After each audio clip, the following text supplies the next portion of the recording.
Today we're going to talk about roseola.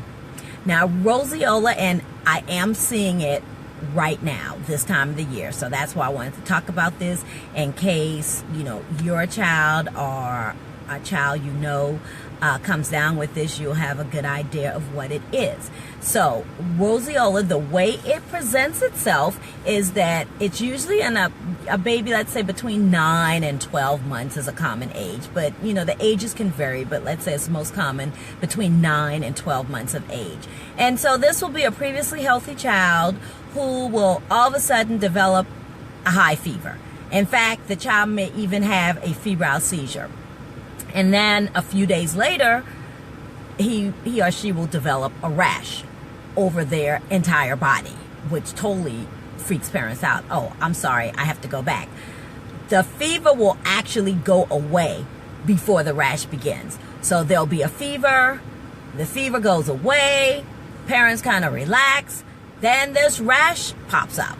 The rash generally is not itchy. Oh, hi, Marinette. I can finally see somebody. Yay. Hey, Marinette. Thanks for joining. So the the rash is generally not itchy. It can be over the face, the body, the arms, the legs. Okay. And the rash usually will go away. It can go away anywhere from hours to a few days later. Okay, but your child generally will not look ill. It's just that this rash all over their body will kind of freak parents out. Okay, now this is caused by a virus. It's caused by a virus in the herpes family. No, it's not like genital herpes or anything, because whenever I almost don't like to say herpes sometimes to parents because people freak out about herpes. We have such a stigma attached to it, even though most of the people in the United States have probably been exposed to it at this, by a certain age. But anyway, I'm sorry, I digress. It's caused by the human herpes virus 6 or 7. So HHV 6 or 7. So it's viral. Now, you may be asking, is this contagious?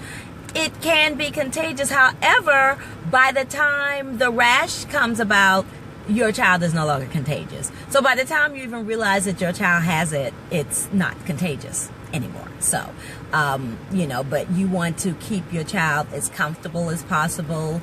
Like I said, the fever is generally gone. And at this point, you just want to really keep them hydrated. And they tend to do well.